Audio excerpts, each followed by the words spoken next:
नमस्कार, स्वागत आप सभी का। आपके साथ मैं हूं पुनीत मिश्रा। चलिए खबरों की करते हैं शुरुआत और सबसे पहले दुर्ग से इस वक्त की बड़ी खबर आपको बता रहे हैं। दुर्ग में एक कार्यक्रम आयोजित किया गया था और इस मामले को लेकर दुर्ग में एक बड़ी खबर इस बीच आपको बता दें। मंत्री कवासी लखमा ने आपत्ति जताई है। जो पूर्व मंत्री अजय चंद्राकर का बयान सामने आया था, इसको लेकर आपत्ति जताई गई है मंत्री कवासी लखमा की तरफ से। और इस पूरे मामले पर सियासत गर्म हो गई क्योंकि पूर्व मंत्री अजय चंद्राकर ने कवासी लखमा को कांग्रेस का आइटम गर्ल कह दिया था, कांग्रेस मंत्रिमंडल का आइटम गर्ल बताया था। अब ऐसे में यह कहा गया है कि अजय चंद्राकर के खिलाफ आंदोलन किया जाएगा, आदिवासी समाज के लोग आंदोलन करेंगे।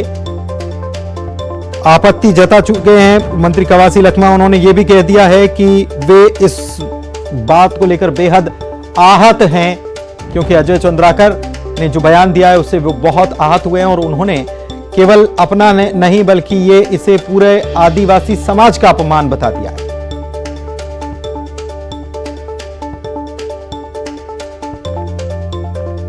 कवासी लखमा ने कहा है कि मेरे खिलाफ अजय चंद्राकर ने जो बयान दिया उससे मैं आहत हूं।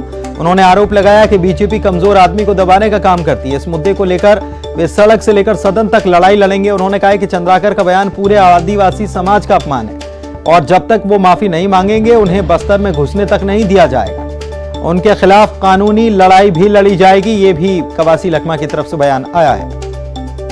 मैं उसकी बात को गंभीरता से नहीं लेता। वो कांग्रेस मंत्रिमंडल के आइटम गर्ल है।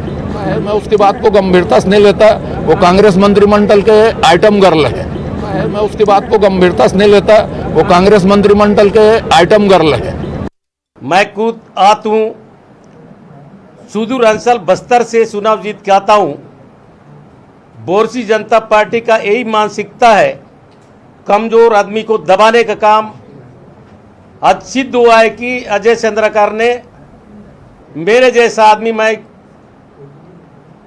कोंटा से बस्तर जिला हो, छत्तीसगढ़ में सरगुजा हो, पूरा आदिवासी लोग लगातार फोन कर रहे हैं। अजय चंद्राकर जब तक माफी नहीं मांगेगा, हमारा आदिवासी समाज, आदिवासी का विधायक विधानसभा के अंदर, विधानसभा के बाहर इस बात को रखेंगे। और पूर्व मंत्री अजय चंद्राकर का बयान जो है बीजेपी को भारी पड़ रहा है। हालांकि ये पहली बार नहीं, इससे पहले भी कई बार बीजेपी नेताओं के बिगड़े बोल सामने आए, लेकिन इस बार कांग्रेस इस बयान को आदिवासियों के अपमान से जोड़कर इसे मुद्दा बना रही है। बीजेपी का कहना है कि आदिवासियों का सम्मान बीजेपी करती है और अपराध के मामले को लेकर सरकार पर तंज बीजेपी कस रही है। मुझे ऐसा लगता है कि जिस प्रकार से कवासी लखमा जी का बयान आते रहता है और उस बयान के ऊपर में सामान्य टिप्पणी जो किए हैं, इतने गंभीरता से उसको लेने की आवश्यकता नहीं है। और जहां तक आदिवासियों के मान सम्मान और अपमान की बात है, तो हमेशा भारतीय जनता पार्टी ने आदिवासी समाज का सम्मान किया है। 15 साल में हम लोगों ने उनके आरक्षण को भी 32% किया। अनेक कार्यक्रम आदिवासी समाज किए हैं और आज भी आदिवासी समाज का हम सम्मान करते हैं। तो नेता प्रतिपक्ष तो इसे सामान्य टिप्पणी ही करार दे रहे हैं कि यह बहुत सामान्य टिप्पणी है और इसको गंभीरता से भी लिया नहीं जाना चाहिए। बताइए, अपनी ही पार्टी के नेता के बयान को पार्टी कह रही कि गंभीरता से मत लीजिए। सीएम भूपेश बघेल ने अपने गृह जिले में कल बीजेपी की बैठक, अहम बैठक उनके गृह जिले में होने वाली है। इस बैठक में छत्तीसगढ़ की प्रभारी डी पुरंदेश्वरी, नितिन नवीन, शिव प्रकाश शामिल होंगे। इसके साथ साथ छत्तीसगढ़ के सभी वरिष्ठ बीजेपी नेता इसमें मौजूद रहेंगे। विधानसभा चुनाव में हार के बाद पहली बार बीजेपी की बड़ी बैठक सीएम के गृह जिले में होने जा रही है। मिशन 2023 की तैयारियों में जुटी बीजेपी दुर्ग में मंथन करेगी।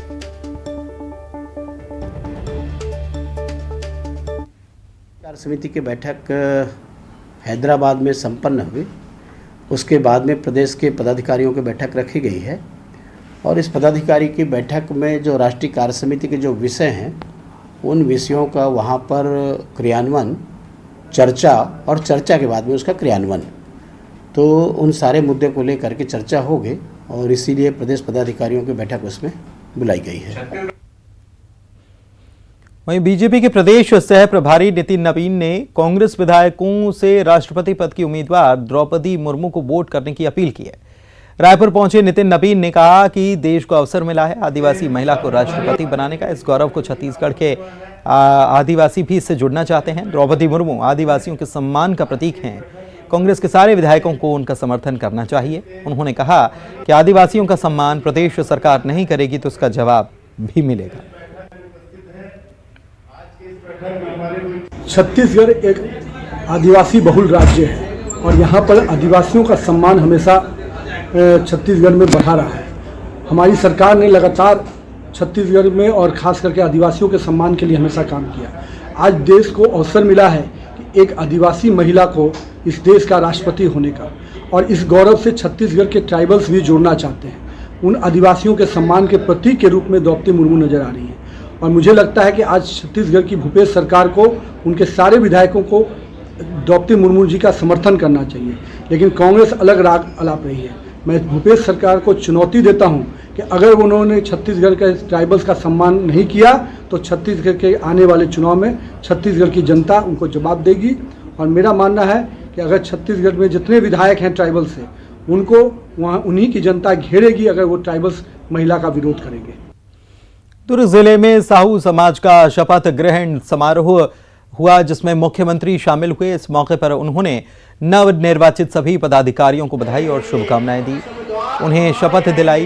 गृह मंत्री ताम्रध्वज साहू, पूर्व मंत्री रमशिला साहू समेत तमाम लोग इस वक्त मौजूद थे। अभी जिला साहू संघ के शपथ ग्रहण समारोह में उपस्थित हुआ था और उसमें साहू समाज वैसे भी बहुत ही संगठित, बहुत अनुशासित समाज है और पहली बार दुर्ग में निर्विरोध निर्वाचन हुआ है। मैं नंदलाल भाई और पूरी टीम को बधाई देता हूं, समाज के प्रमुखों को बधाई देता हूं कि एक नया उन्होंने आदर्श स्थापित किया निर्विरोध निर्वाचन का। इसके लिए मैं बधाई और शुभकामनाएं देता हूं। छत्तीसगढ़ के कर्मचारी 25 जुलाई से एक बार फिर से कलम बंद काम बंद आंदोलन पर जाने वाले हैं। आंदोलन को लेकर कई कर्मचारी संगठनों का साथ उन्हें मिला है। कर्मचारियों के आंदोलन पर जाने से कामकाज प्रभावित हो सकता है। आंदोलन को लेकर बीजेपी ने राज्य सरकार को निशाने पर लिया है। छत्तीसगढ़ कर्मचारी अधिकारी फेडरेशन के प्रदेश संयोजक माननीय कमल वर्मा जी के द्वारा डीए और एचआरए को मांग को लेकर 5 दिन का निश्चितकालीन आंदोलन आगाज किया गया है। तो इसी तारतम्य में छत्तीसगढ़ संयुक्त अनियमित कर्मचारी महासंघ के पूरे प्रदेश के 1,80,000 अनियमित कर्मचारी भी अपने नियमितीकरण की मांग को लेकर इस आंदोलन में सम्मिलित है। पूरे प्रदेश के लगभग 7 लाख कर्मचारी टोटल काम बंद कलम बंद करने वाले हैं। टोटल 9 दिन तक लगातार सभी शासकीय कार्यालयों के कार्यालय बंद रहेंगे। हम 3 साल हो गए, हमसे माननीय मुख्यमंत्री महोदय जी ने वादा किया था कि ये साल किसानों का और नेक्स्ट ईयर जो है वो कर्मचारियों का, लेकिन 3 साल हो गए हमको अभी तक नियमितीकरण नहीं मिला है। हमको बार बार आंदोलन करके उनको ये संदेश देना पड़, उनको याद दिलाना पड़ रहा है कि आपने हमें वादा किया था नियमितीकरण करने का। तो ये हम असमंजस में हैं कि उन्होंने जो कहा था 3 साल हो गए तब भी अभी तक नहीं किए हैं, तो क्या पता आगे करेंगे कि नहीं। तो हमको मजबूरी में आंदोलन करना पड़ रहा है। मुझे ऐसा लगता है कि जिन वादों के साथ में प्रदेश में कांग्रेस ने सरकार बनाई थी, 3.5 वर्षों के बाद में कहा जा सकता है कि प्रदेश का कोई ऐसा वर्ग नहीं है, कोई ऐसा वर्ग है नहीं है जो इस सरकार से खुश है। कुछ लोग हैं जो आंदोलन करते हैं और आंदोलन के लिए कर्मचारियों को उकसाते हैं। हम उनसे आग्रह करते हैं कि यह उचित नहीं है। जो सरकार लगातार आपके हित में निर्णय ले रही है, लगातार आपके पक्ष में फैसला कर रही है, सरकार को अवसर देना चाहिए। कवर्धा में ऑनलाइन शॉपिंग से हथियार मंगाने के मामले में पुलिस ने सख्त हिदायत दी है। पुलिस ने एयर पिस्टल, धारदार हथियार, चाकू, छुरी खरीदने के मामले में लोगों को सख्त हिदायत दी है। साइबर सेल की मदद से पुलिस ने इन हथियारों को बरामद किया है। लोगों को हिदायत दी है कि ऐसे हथियारों की खरीदी न करें। पुलिस के द्वारा अपराधों को रोकथाम के लिए एक प्रयास किया गया है, जिसके तहत में ऑनलाइन मार्केटिंग साइट के माध्यम से कई लोगों के द्वारा एयर पिस्टल, धारदार हथियार और चाकू वगैरह मंगाए गए थे। उन सभी का ऑनलाइन साइट के से जानकारी प्राप्त की गई। जानकारी प्राप्त किए जाने के दौरान साइबर सेल के माध्यम से उनसे संपर्क किया गया और उन सभी को जशपुर में पुलिस ने 2 गांजा तस्करों को गिरफ्तार किया है। तबकरा के नामनी चेक पोस्ट में लग्जरी कार से गांजे की तस्करी कर दोनों लोगों को पुलिस ने गिरफ्तार कर लिया है। पुलिस ने गांजा तस्करों के पास से 40 किलो गांजा पकड़ा है। ये ओडिशा से दिल्ली गांजा ले जा रहे थे। जब्त गांजे की कीमत 4 लाख रुपए बताई जा रही है। पुलिस गिरफ्तार तस्करों से पूछताछ करने में जुटी हुई है। इधर भिलाई पुलिस नशे के अवैध कारोबार के खिलाफ लगातार कार्रवाई कर रही है और इसी के तहत एंटी क्राइम और साइबर यूनिट ने फरीद नगर इलाके से नशीली दवा के साथ कुछ लोगों को पकड़ा है। इनके पास से 2100 नग नाइट्राजोपाम टैबलेट जब्त की गई है। इसकी कीमत 1.5 लाख रुपए बताई जा रही है।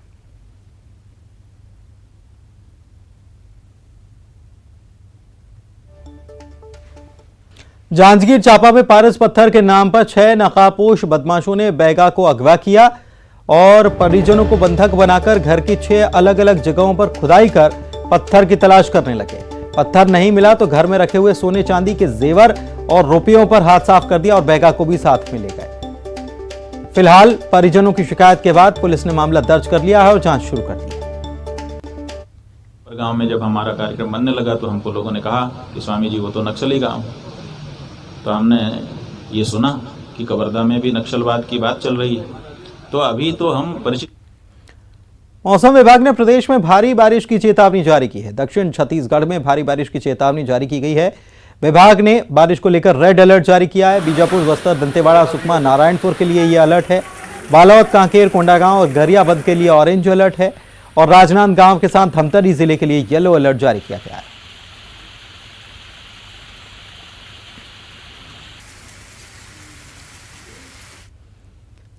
बीजापुर में बाढ़ के पानी में पीडीएस के चावल से भरा हुआ ट्रक बह गया। बरसाती नाले को पार करते समय ट्रक पानी में बह गया।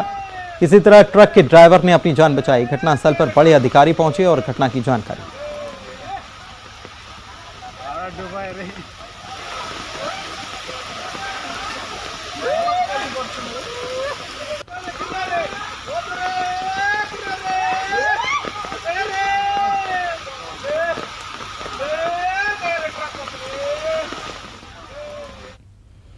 कांकेर में जमकर बारिश हुई जिसकी वजह से नदी नाले उफान पर आ गए। जिले में बहने वाली जोगी धारा नदी अपने शबाब पर है। अंतागढ़ 4 गांव मार्ग का संपर्क कट चुका है। कोदा गांव पुल के ऊपर से भी पानी बह रहा है। 10 से ज्यादा ग्राम पंचायत के लोग प्रभावित हैं। लोग जान जोखिम में डालकर पुल पार कर रहे हैं। कोंडागांव में भी नदी नालों में तेजी से जलस्तर बढ़ रहा है। 2 दिन की बारिश के बाद नारंगी नदी में भी जलस्तर बढ़ चुका है। जोंधरा पदर पुल में पानी सड़क से कुछ फीट नीचे बह रहा है। शहर के करीब जोंधरा पदर पुल है और इसके आसपास सुरक्षा की कोई व्यवस्था फिलहाल नहीं।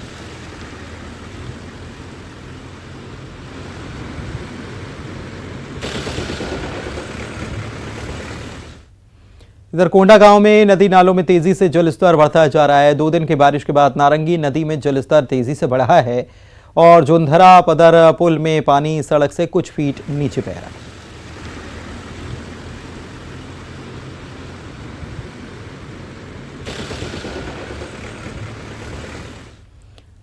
रेलवे ने 17 जुलाई तक यात्रियों को कुछ राहत दी है। डूंगरगढ़ बिलासपुर पैसेंजर समेत कई ट्रेनों को आज से बहाल किया गया। रद्द करने के बाद रेलवे ने फिर से 27 ट्रेनों को बहाल किया है, जिसमें 16 एक्सप्रेस और 11 पैसेंजर ट्रेन शामिल हैं।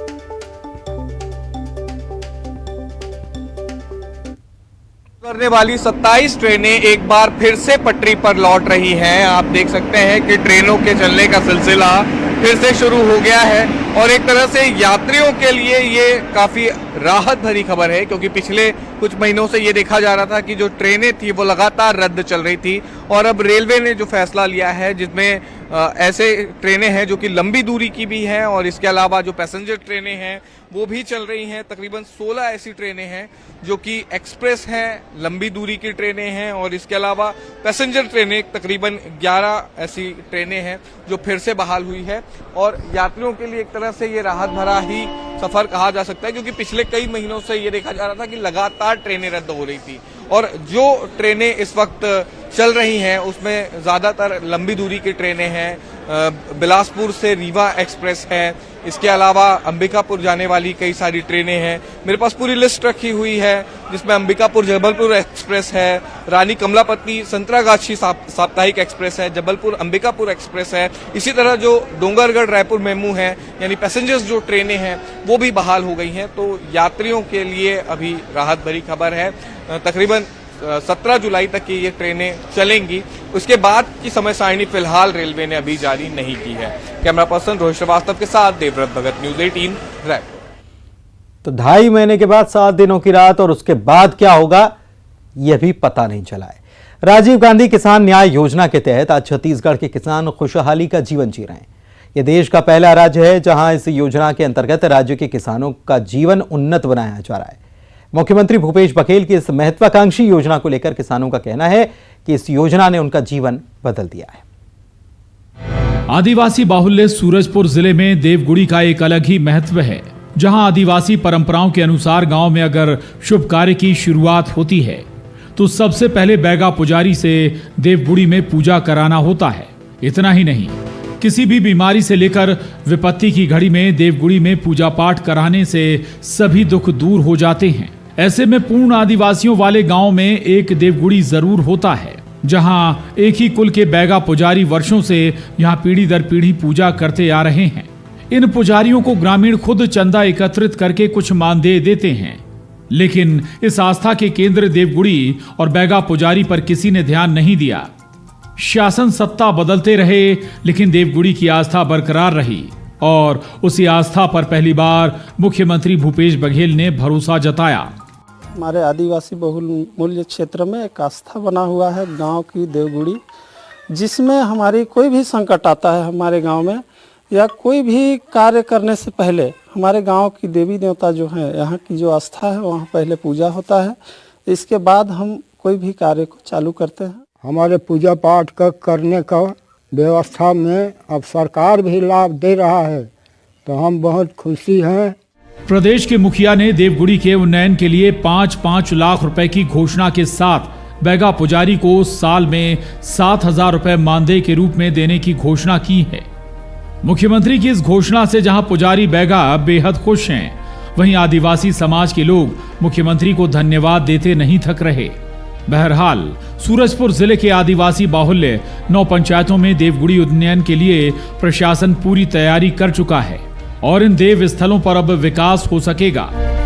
लिहाजा मुख्यमंत्री भूपेश बघेल की सोच के कारण अब आदिवासियों की जुबान पर मुख्यमंत्री के लिए तारीफ ही सुनाई पड़ रही है।